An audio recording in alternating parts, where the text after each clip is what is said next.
The employees will attend a paid stop work on Thursday to vote on the 13-point package, the main points of which are extended working hours, more overtime, introduction of permanent part-time and casuals and lower shift penalties. The Drivers' Union, which covers 350 of the 450 employed by the government service, concedes incomes would increase, but the extra effort required from workers would not be equitable. There'll be a recommendation put to the workforce to reject the package as it stands, and we'll be calling on State Transit to enter into meaningful negotiations on realistic proposals. If State Transit was serious about trying to retain the government bus services, they would not have put up a proposal to us that they knew was unacceptable. Management remains hopeful that there is a chance the drivers will accept, but has less than a fortnight to assure the Transport Minister that it can continue to operate Newcastle services within established financial guidelines. If we go back to the government and say that we can deliver the services on a commercial basis, we will get to the contract. If we can't do that, and that is dependent on the employees picking up the package, they then have the right to put them out to tender. We can tender, but we would find it very difficult to win such a tender. Mr Winwood, for the employees, won't telegraph his punches, saying only that the fight's not over and the union's next move would be political. If it comes down to the private operators securing the contracts to operate the routes, well, that's the end of the day for Newcastle buses. It's the end of the day for the pensioner concessions. It's the end of the day for cheap fares. That's it. It's going to be a sorry day for Newcastle. Mr Garrett, on the other hand, remains adamant that either way there would not be any changes in store for bus travellers. The people who actually catch our buses, the customer, they wouldn't notice any difference. The Minister has clearly said there will be no cuts to services.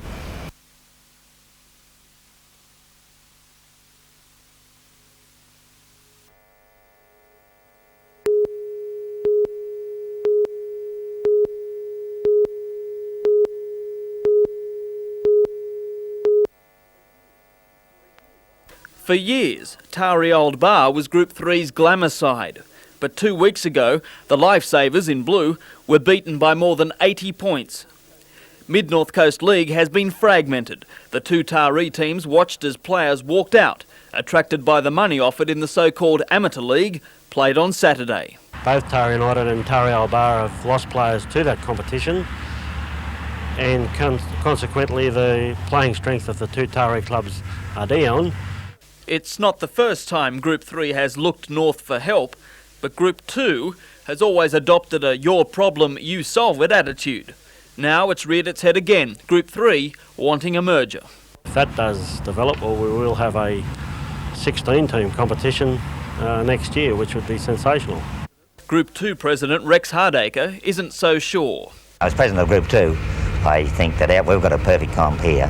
And that's what our clubs say, you know, why should we save them? But for the betterment rugby league, we've got to try and do something, I think. Yeah.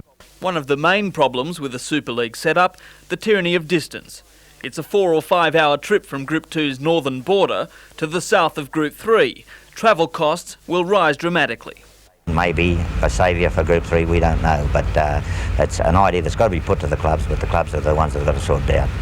Today, Country Rugby League General Manager David Barnhill was unavailable for comment.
In the beginning, there was Slam and Sam, leading the new Newcastle in the world's toughest league competition. These days, Sam Stewart spends a lot of time on the bench, a shock weapon sent on frequent sorties by coach David Waite. He has the dubious title of the most experienced replacement in the Winfield Cup. Oh, I don't know, it's probably one that no one else has got, is it? But seriously... Well, I don't think anyone likes to have number 40 or 41 on the back. Yeah, seeing it hanging up on the dressing peg or given it to by the trainer prior to putting it on doesn't feel so comfortable on. But once you run out in the field, that's forgotten. This is Stuart's 13th year of senior football. He's muttering something about retirement, but there's just one more thing. There's a Kiwi jumper in July. It's going to be available, and the New Zealand selector and coach has been over here and had a look at the players and was at the Manly game, and hopefully I can give him a bit of encouragement to pick me. The Knights have this weekend off because of the state of origin. Their next hit out will be against Canberra.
After almost 4 decades on the job, one could be excused for feeling a little weary.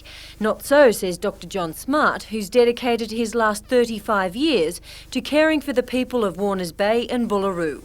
And although he's calling it a day, his enthusiasm for the job is as fresh as on day one.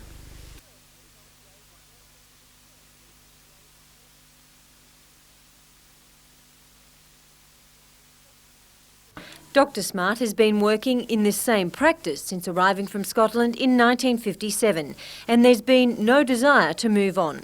He says during his time in the profession, medicine has undergone many changes, the most influential, the advent of the pill, and not for purely medical reasons.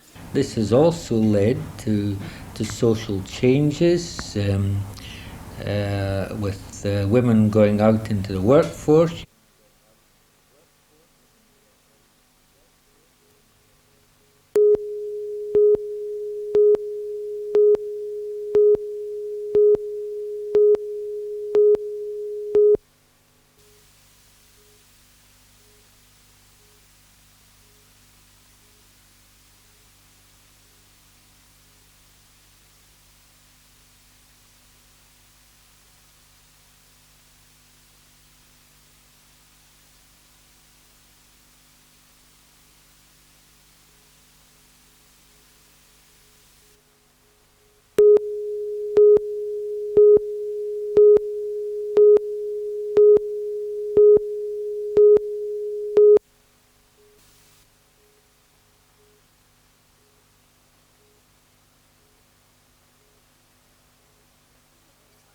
It's images like this that have terrified a nation. However, medical authorities believe that information about HIV has been the most effective weapon they've had to fight the spread of the virus.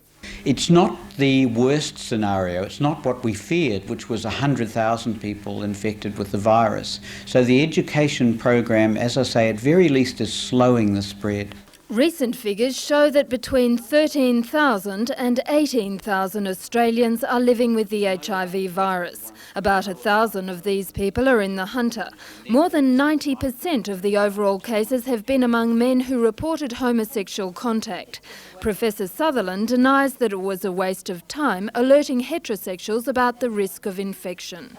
Even if we save a few lives, we are also preventing the spread in the heterosexual community. See, once it gets into the heterosexual community, then we will have a new epidemic. 1,500 people had died from AIDS by the end of 1990. Professor Sutherland says people should not become complacent about the risk. Just keep on doing what we're doing, preaching personal responsibility. I'm responsible for my well-being and you're responsible for yours. If you go to bed with someone, always use a condom. Because when you sleep with someone, You're also sleeping with their past.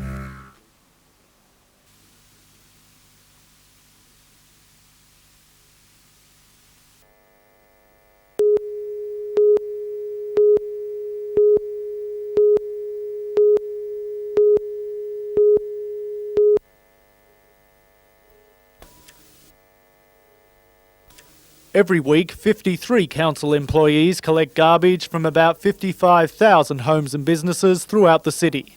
But in the future, that work is to be done by 31 people after Aldermen voted for the number of workers on each garbage truck to be trimmed from 3 to 1. Lord Mayor John McNaughton says that won't mean a diminished service for ratepayers. That's the pre-eminent condition. The community definitely signal that they want good services, and we'll give it to them. While the aldermen have decided to trim operations, a report before the meeting recommended council call for tenders from the private sector to collect the city's garbage for 5 years. The Employees Union was bitterly opposed to this prospect of privatisation, so it's mostly satisfied with the decision. They are still a little bit unhappy with the fact that some will be displaced over the years, but the best result came out really because the council had to do a major revamp of its collection system. The meeting also tackled another waste issue confronting the council, the future of the proposed Summerhill dump. The aldermen voted to form a task force to consider public reaction to the controversial idea of opening the dump up to waste from outside Newcastle. The Maryland Residents Group, which has been fighting the proposal, is not happy with the decision. It says the council is trying to pull the wool over the public's eyes and it could still bring in waste from outside the Newcastle area. There's no subterfuge, there's no hidden agenda, it's all laid out there. The Maryland Residents Group are entitled to that opinion, but it's simply incorrect.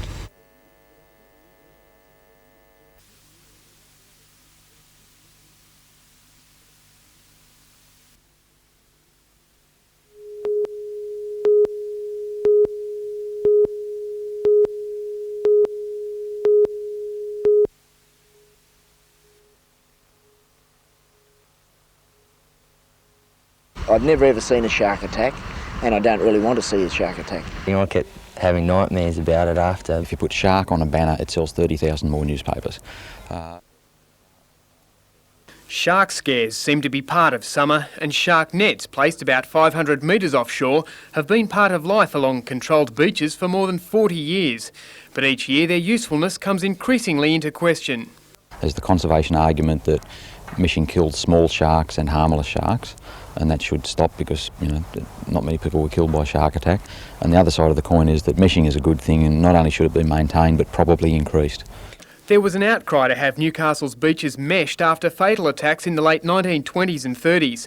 Even after the nets were set in 1949, a shark claimed a young Dixon Park lifesaver 3 years later. There hasn't been a fatal attack on the city's beaches since. Shark numbers are also down, and conservationists claim that sharks and other sea creatures are unnecessarily killed in the nets, which, if joined end to end, would only stretch 4 kilometres. About 140 sharks are caught each year. Fisheries inspectors say that many could be caught in a single weekend game fishing tournament. On the north coast, shark lines are used to protect beaches, and they're also under question after a young surfer was recently entangled and drowned by a line on the Gold Coast. The Fisheries Department is conducting trials of an electronic field effect system which repels sharks without harming them. But there's a lot of development work to be done. We're looking at it, but it's not ready to replace meshing in the next 2 to 4 years, I don't think. The South African government spends $38 million on its meshing program each year, making the New South Wales government outlay of $380,000 seem like cheap insurance. The government is to consider a discussion paper on meshing before calling for new tenders. There might be some changes, but I think they'd be smallish ones. It certainly won't be a case of there will be no meshing. That's not on, I don't think.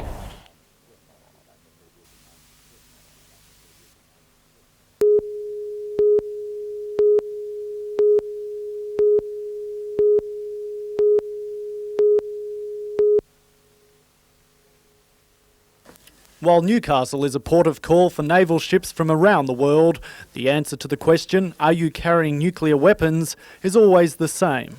I can't answer you this question, it's not my job to do that. It's that kind of answer that has anti-nuclear campaigners worried. In the past week, 2 warships have docked in Newcastle, and this weekend, the nuclear-capable USS Fletcher pays a visit. Alderman John Sutton says if a nuclear accident happened in the harbour, the outcome for Newcastle would be catastrophic. There was a nuclear weapons explosion in the harbour. There'd be this inner ring here is the fatal blast zone. As you can see, that takes in most of the port area, or good part of the port area. This second ring here, the pink ring, is the initial radiation zone, and anyone in there would be fatally exposed to radiation. This yellow plume area, which stretches all the way to the northern tip of Lake Macquarie, and it's the fallout zone, and in that zone it would be almost uninhabitable for a couple of years. With that scenario in mind, the council resolved last year to express its opposition to the entry of nuclear-armed and/or powered warships into Newcastle, and it asked the governments to respect its wishes. That hasn't happened.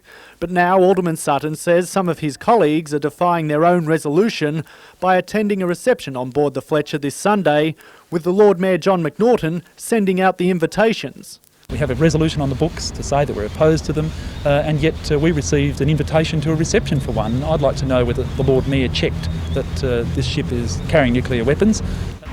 Of the aldermen we've contacted, most have said they won't be attending the function, not because of council policy, but because of prior commitments. But Alderman Geddes and Rigby have declared they wanted to attend, saying Australia welcomed the Americans during World War II, so they should be made welcome now. Along with Alderman Sutton, Greg Hees won't be attending. And according to the campaigners, should a nuclear accident happen, Newcastle is ill-equipped to cope. As far as I know, there's no such thing as an emergency plan.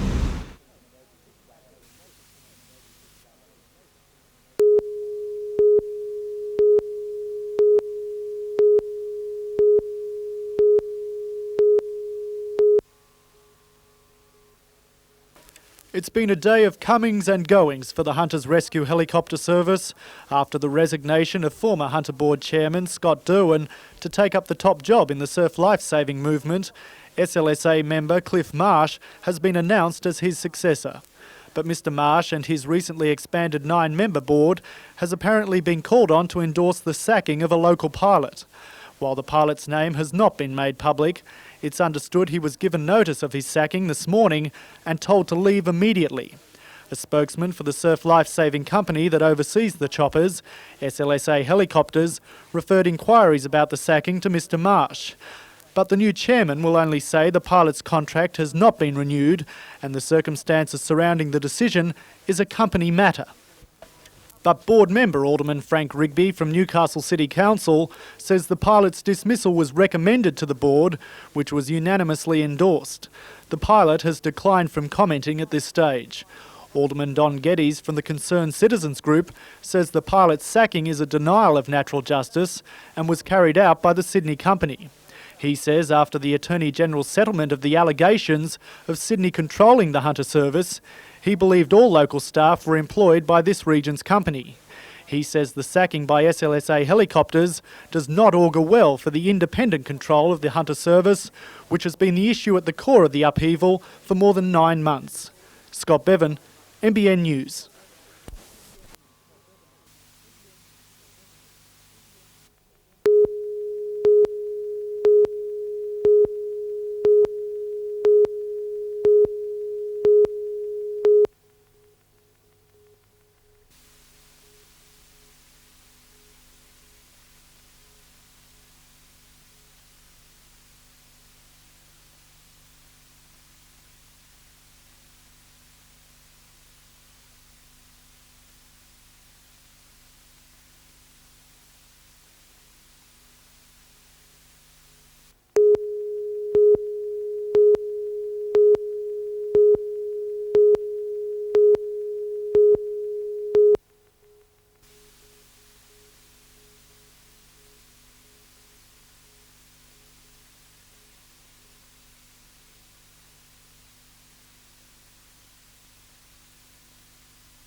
Day one of Byron Bay's Festival of Water Sports was blessed with cool, clear conditions and a flat, glassy ocean.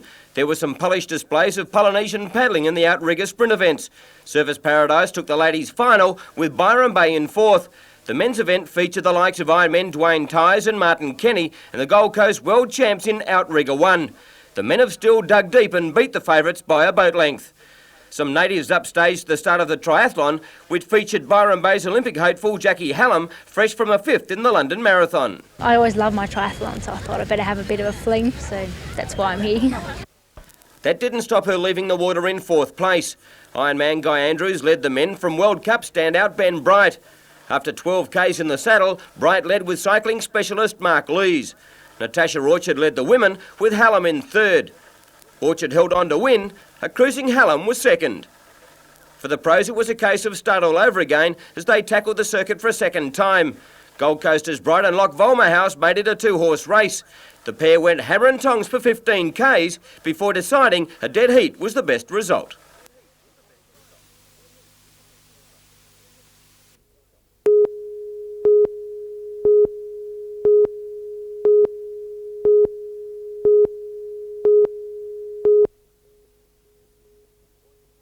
This year's awards attracted more than 200 entries from throughout Australia and New Zealand in a variety of fashion categories, all vying for $18,000 total prize money. One of this year's judges, Prue Acton, has praised the high standard of entrance, especially in the secondary schools category. Those Armidale kids have done such a great job and their teachers need to be congratulated. The highlight of the night, the prestigious Supreme Award, went to West Australian designer Deborah Coombs. Worth $4,000, the award is for the best entry overall. Deborah's black and bottle green evening outfit was described by judges as technically brilliant and totally original. Fabric's basically machine knitted. It's been reversed appliqued, it's been hand dyed and machine embroidered. Deborah says the garment took hundreds of hours to make. Other activities at the Wool Expo include trade displays, seminars and shearing demonstrations. The expo finishes on May 10th. Catherine Lamond, NBN News.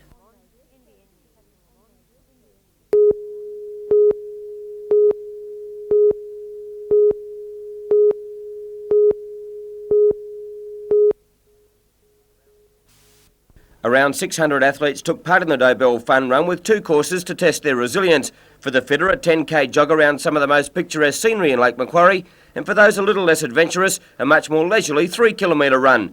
Ideal conditions made for fast times, and local athlete Jason Maxwell was chasing his fourth victory in 5 years. With his home knowledge of the course, Maxwell was able to race away in the end to win in a time of 30.44 minutes, 11 seconds in front of Central Coast athlete Greg Starkey, with Newcastle's David Broadbent a further 11 seconds in arrears. Sydney's Eleanor Seepin made it back-to-back titles in a smart time of 36.42 to win by almost a minute from Judy Fletcher and Tracy Kelty of Newcastle.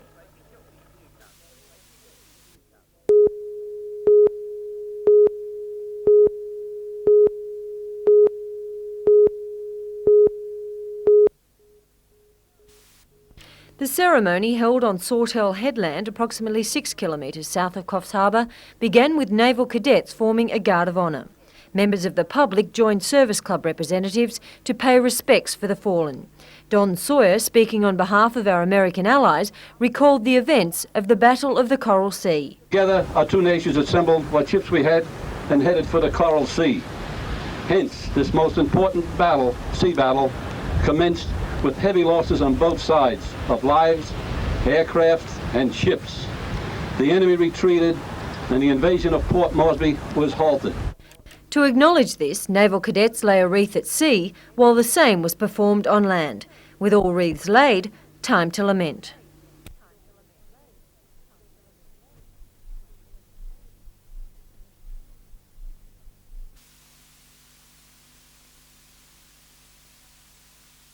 Catherine Lamond, NBN News.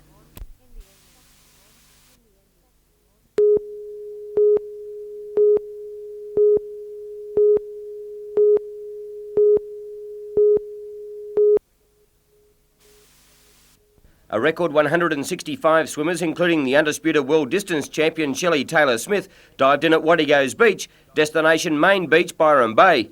Ironically, Taylor-Smith missed the start and she never really mounted a challenge. Conditions were perfect, and it's easy to see why Byron Bay and its surrounding beaches is the holiday haven for thousands and home to many more.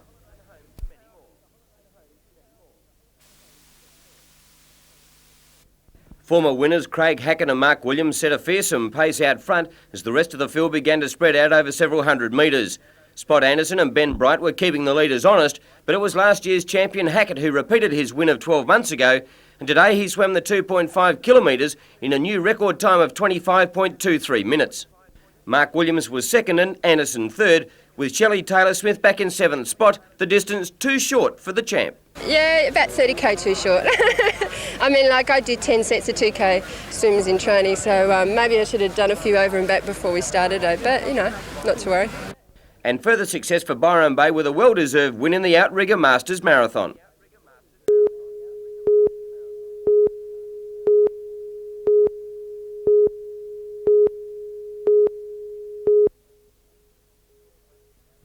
Twelve runners set out from Coffs Harbour bound for Grafton, a mere 85 kilometres away. Jeff Bowes and Jim Bennington set the early pace, with Cliff French a bit further back with the only female runner, Trudy Kidd, striding along boldly. And it was to be back-to-back victories for Mooloolabah's Jeff Bowes in a new race record time of 6 hours 31.49 minutes, with Cliff French in second, Jim Bennington third.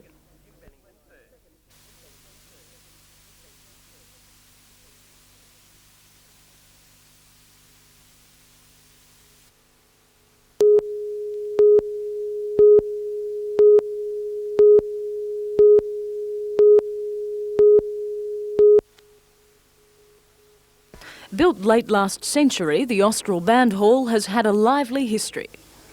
Originally built in 1876 as Inverell's second school, served from 1901 till 1920 as the drill hall for the local Australian Light Horse Regiment, and also as the practice hall for the Austral Band, a famous band in Inverell which operated from the 1880s right through till World War II.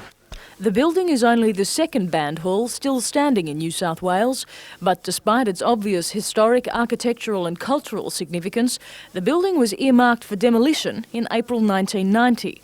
Efforts to preserve the building began soon after. $50,000 was raised, comprising a Heritage Council grant and a loan, with $10,000 worth of labour donated by locals. $10,000 worth of work that we had to do was through donations of labour and material from local business houses, and there was paid work obviously in the steel structure inside. We had to have an engineer do that, and the builder had to replace the roof and do other structural work inside. It's not the first time the hall has been saved from demolition. Prior to this, it had stood in Otho Street site since 1876. It was in a bad state of repair in 1921, and the Department of Education put out a tender for its demolition, and the people who were using it, that is the Austral Band, won the tender to demolish the building. Rather than demolish it, they dismantled it brick by brick, cleaned all the glass, all timber, and re-erected the exact same building on this present site. So really, in 1922,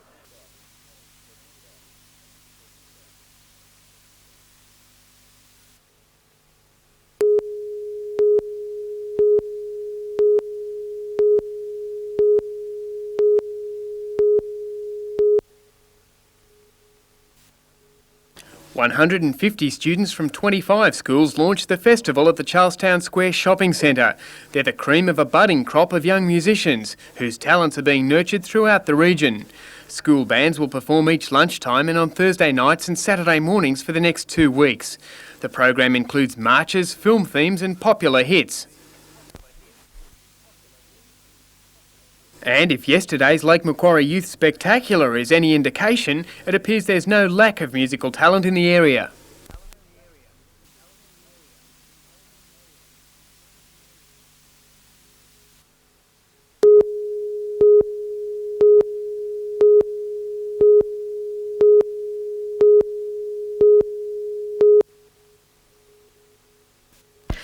To her family, Emma Matheson is one special lady, and believe it or not, she's 100. Escorted by her 3 nephews, Warren, Robert and Don, Mrs. Matheson made a grand entrance to her birthday party.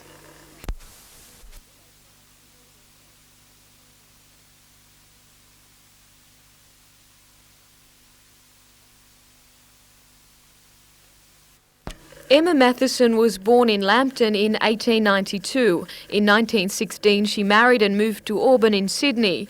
She came back to Newcastle in 1985 and has lived at the Garden Suburbs nursing home ever since. Among those wishing her well today, her younger sister Laura, who lives up the road at the Woodlands home. Laura is 93 and every bit as active as her older sister.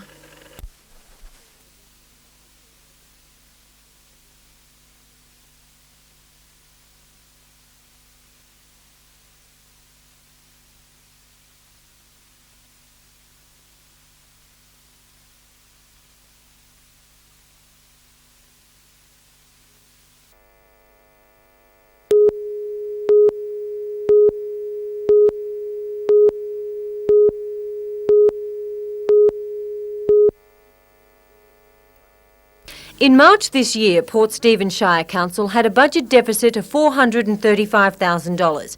Now it's past the $1 million mark. The main reason, cash flow hasn't increased as much as expected. Essentially, lower interest rates for a council such as ours that has money invested has meant a reduction in income by $400,000.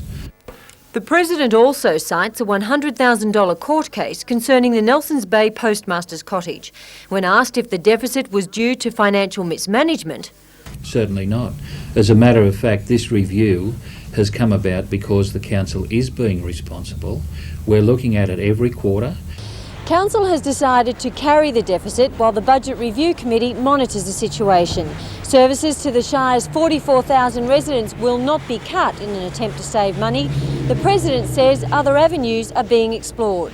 We're already monitoring any property that council has that's excess to its needs. And as a matter of fact, we recently sold 3 vacant blocks of land in Nelson Bay that will yield nearly $500,000. The Budget Deficit Committee is due to finish its review at the end of this year. Should the deficit remain, Mr Horn says that bridge will be crossed when they come to it. He also added it's Council's aim to be debt-free within 3 years. Catherine Lamond, NBN News.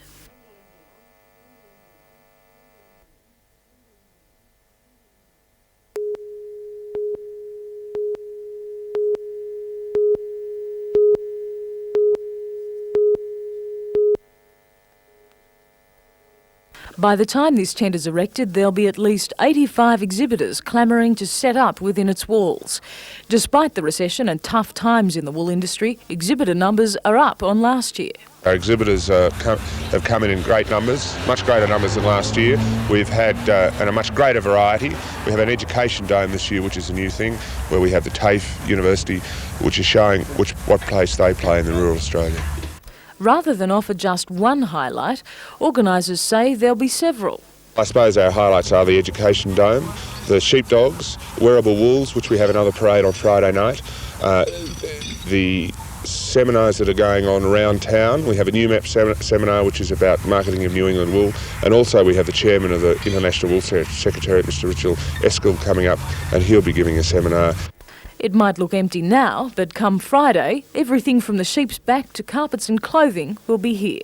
The entire spectrum of the wool industry is here, which is great. So if people want to know something about the wool industry, they'll find out about it at Wool Expo.